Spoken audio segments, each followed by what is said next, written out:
asamblea legislativa en El Salvador, afín a Bukele, que destituya a los jueces del Constitucional y al fiscal general. Ha habido todo tipo de reacciones en el mundo. De Estados Unidos, por ejemplo, es uno de los que se ha pronunciado.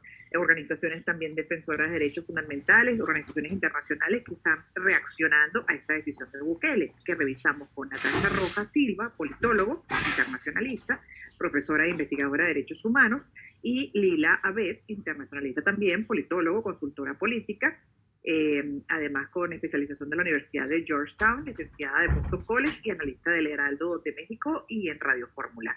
Buenas tardes, señora Natasha, bienvenida. Muy buenas tardes, Gladys, Lila y a toda la audiencia. Saludamos también a la señora Lila. Buenas tardes. Gladys, muy buenas tardes. Muchas gracias por la invitación. Natasha, un gusto compartir esta mesa contigo. Vamos a empezar entonces con la señora Natasha Rojas Silva, como politólogo internacionalista, su opinión con relación a esta decisión de Bukele.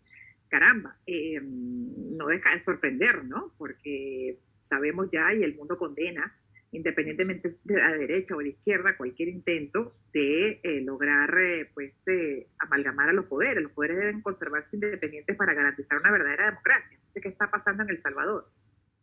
Comparto completamente lo que mencionas. Esto es un tema de democracias y tratar de sostener las democracias en el mundo y particularmente en la región.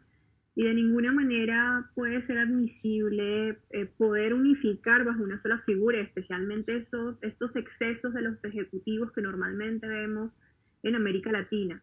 Ya el año pasado se venía advirtiendo sobre violación constante de derechos humanos. Vemos parte de esto en el informe de Freedom House, que salió recientemente sobre el comportamiento del año 2020 en la región, donde se hacía un llamado de atención particularmente sobre los derechos políticos y cómo, si ustedes recuerdan, la toma que se hizo del legislativo por unas decisiones que se querían tomar, cuando hace un pronunciamiento de querer desconocer decisiones del tribunal, e incluso una afirmación que creo que es muy grave cuando dice que si realmente esto fuese un autoritarismo hubiese fusilado a los magistrados si no estuviese de acuerdo.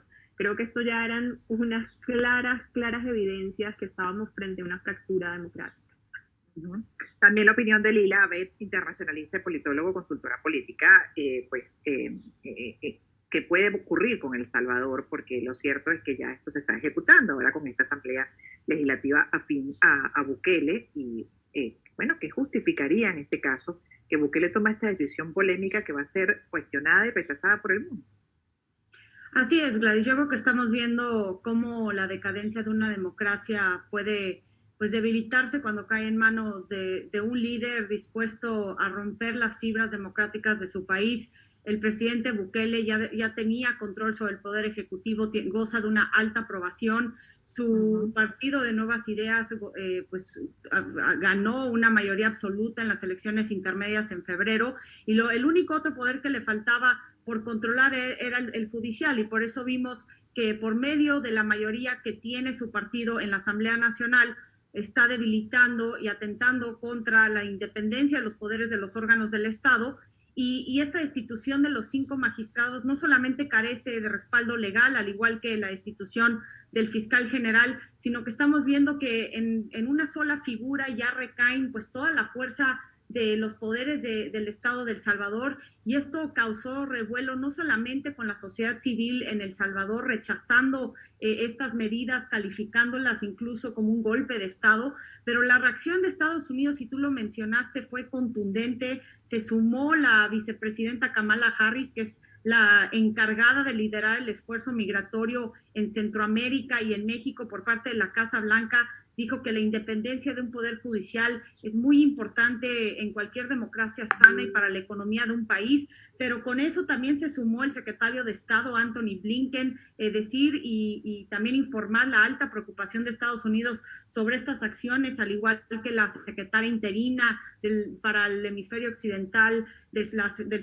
la Secretaría de Estado, Julie Chong. Es decir, toda la fuerza diplomática por parte de Estados Unidos rechaza estas acciones que salen de El Salvador, y me parece que es muy preocupante porque ya sustituyeron a los 5 magistrados, al fiscal general, que ya el nuevo es Rodolfo Delgado, y todo indica que están favoreciendo las políticas de Bukele para que pueda tener el control completo de El Salvador.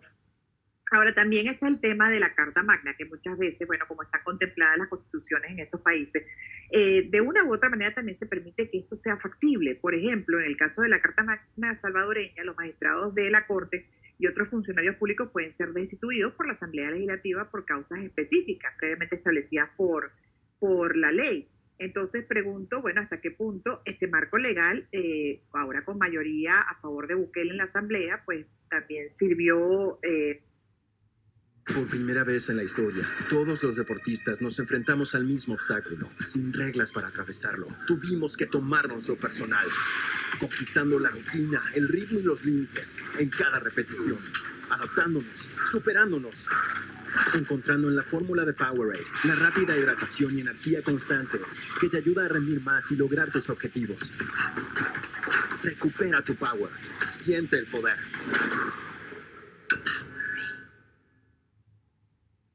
What if you said sí? You don't know me.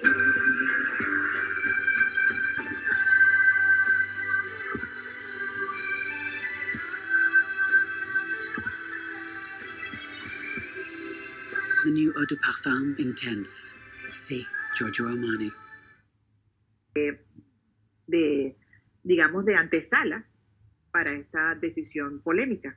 Le pregunto también a nuestra otra invitada, Natasha Rojas Silva.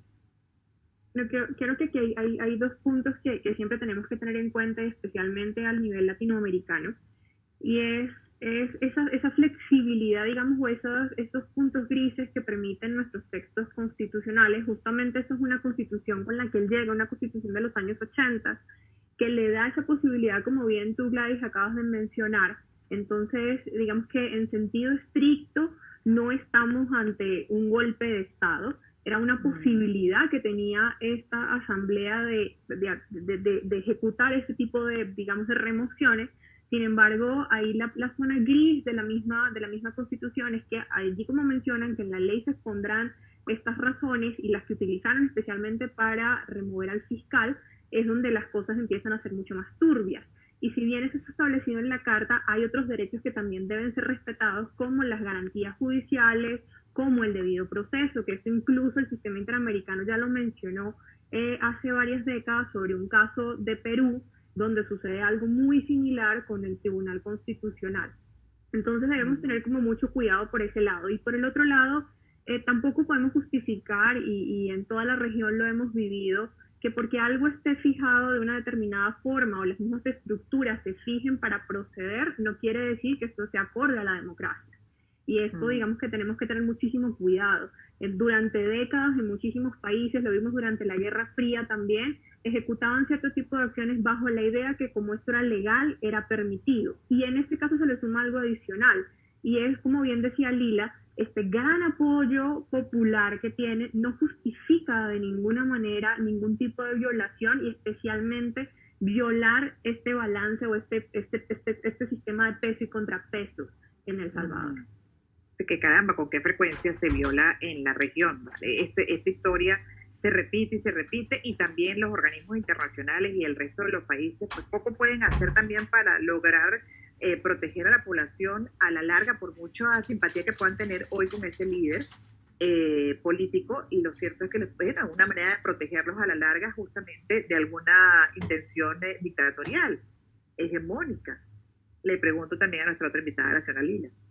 Sí, Gladys, y yo coincido con Natasha en su análisis, y si bien es cierto que el artículo 186 de la Constitución de El Salvador le da la facultad a la Asamblea Nacional de destituir a magistrados por causas específicas previamente establecidas por la ley, y más si cuenta con el apoyo de 2/3 de los diputados, yo me iría un poco más al análisis de lo que constituye una democracia, que se basa en esta idea de pesos y contrapesos, de la separación de poderes, que qué tan democrático llega a ser un sistema si un solo líder, el mandatario en turno, tiene control sobre las 3 ramas de un gobierno.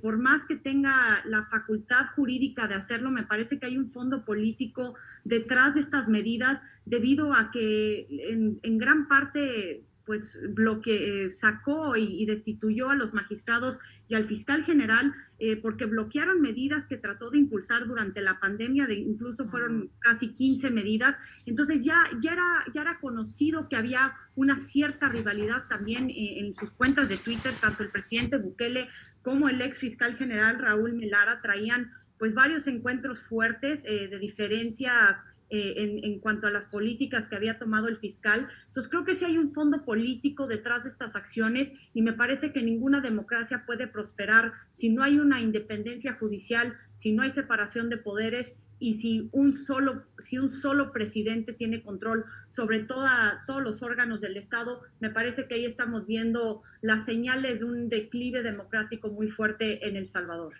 Claro, pero al final también uno se pregunta, dentro de este sistema democrático que se supone es el ideal, ¿cómo podemos lograr que haya verdadera independencia de poderes, pero al mismo tiempo esta independencia de poderes no afecte lo que pueden ser planes efectivos para la misma población, estructurales, que se puedan respetar incluso de gobierno en gobierno, ¿no? Más allá de los cambios que pueda haber de ideología, de organizaciones políticas al frente del poder. Entonces uno se pregunta cómo lograrlo, porque vemos también que dentro de esa independencia de poderes muchas veces se sabotean políticas que pueden resultar beneficiosas para la población.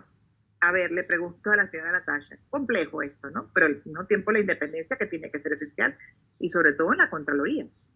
Complejísimo, porque justamente este es el juego democrático, ¿no?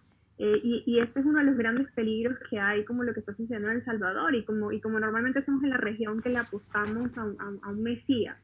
Entonces, apostar toda la institucionalidad, como se ha hecho en este caso, que parte de lo que más me sorprende de lo que sucedió, de esta última noticia en El Salvador, no es en sí lo que pasó, porque era algo que ya nos estábamos esperando, sino el apoyo que ha tenido por parte de algunos sectores justificando este tipo de acciones. Es por ello que buscamos la representación en esa separación de poderes, porque no es una cuestión de sabotear medidas, sino hacer control sobre esas medidas. Y justamente por eso también tenemos unos órganos de control, más allá de esos tres poderes clásicos, ejecutivo, legislativo y judicial, y con un resguardo muy especial, el Poder Judicial. Por eso siempre es uno de los poderes más apetecidos por los autoritarismos, porque es la forma de poder buscar validar todas sus decisiones. Y parte de lo que nos sucede en América Latina sobre este sistema o este resguardo del sistema de pesos y contrapesos es que no tenemos unos sistemas de alarmas tempranas. Generalmente lo que vemos, sí, la OEA hace un llamado de atención sobre lo que pasa hoy, pero no tenemos unos sistemas muy claros que nos permitan determinar cuando una democracia está a punto de ese abismo, y tenemos son unos sistemas que nos muestran cuando ya el camino ya prácticamente se ha perdido. Entonces, esto tiene que ver muchísimo con la representatividad, con el respeto de esos controles, y lo veíamos. Parte de lo que sucede en El Salvador y lo que produjo esto, que ya sabíamos que iba a pasar, fue cuando obtienen las mayorías en el poder claro, legislativo. Eso ya corrompe toda la democracia y todo el sistema de control. Y entonces ahí también está la decisión de la misma población, ¿no? Una vez más, que lleva muchas veces a que se establezca, bueno, esa conchupancia entre poderes a través del voto, por ejemplo, en este caso del poder legislativo. Ahora, con relación a Bukele, me gustaría ver si es posible, señora Lila, si es que tiene un poco más de información sobre el personaje, porque en el 2016 se lo están sacando hoy, en el 2021, a propósito de este tipo de medidas. Él hizo manifestaciones a favor de Fidel. Aparentemente, bueno, él ha tenido admiración por el líder cubano. Dijo, hay un antes y un después en la historia cuando muere un ser humano como Fidel Castro. Adiós Fidel, deja una gran huella en la historia de la humanidad. Eso fue en 26 de noviembre de 2016.